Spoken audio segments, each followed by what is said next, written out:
Courage, tenacity, and brute force are all an important part of the Nordic-led Ebonheart Pact. Jorunn the Skald King, while reflecting all of these values, still remains in a strange governing body called the Great Moot, in which his decisions as High King must be approved by his Argonian and Dark Elf allies. An odd and unlikely match, the races of Skyrim, Morrowind, and Blackmarsh have set aside their age-old differences in order to beat out the Covenant and the Dominion in the race for the Ruby Throne. We are all well aware of the racism that most Nords apply to basically anyone who isn't a Nord, and their damnably prideful mannerisms which often prevent them from working with these other races. Yet here they are, fighting side by side with two of their most hated enemies. What many people aren't aware of, however, is the hostility between the Dark Elves and the Argonians. The lizard-like race was enslaved by the Elves for years, as their natural affinity towards water and swampland made them ideal for the tough labor the Dark Elves forced upon them. The Ebonheart Pact has put an end to this slavery. There is still an incredible amount of tension between the two races.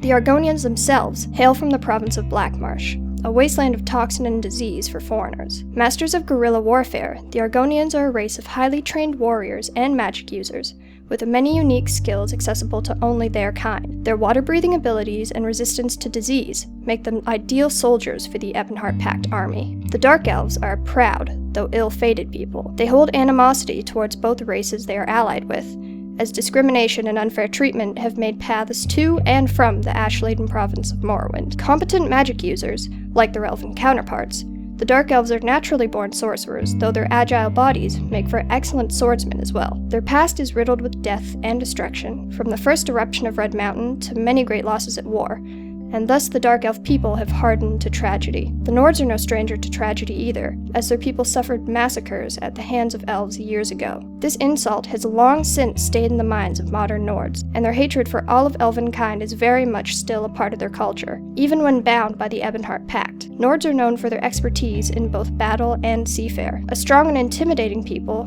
their stubborn attitudes typically would not allow for such intermingling with the other races of the Pact. So what happened? The Ebonheart Pact was formed through the Akaviri invasion. When the Akaviri ships landed in Skyrim, the Nordic people were overwhelmed by the Dragon Guard, and were only saved by the provinces which they now call their allies. The pact was only strengthened by Molag Bal's attack on Cyrodiil, as the three races fight for the throne and the safety of their homelands. While each race is strong and capable individually, their combined forces may be weakened by years of conflict. Can an Argonian truly fight alongside a Dark Elf slave driver? Could a Nord set aside his inborn contempt for the Elves to help one in battle? While the Skald King Jorunn has visions of grandeur and conquest, there is no guarantee that he will truly be able to carry his forces to victory.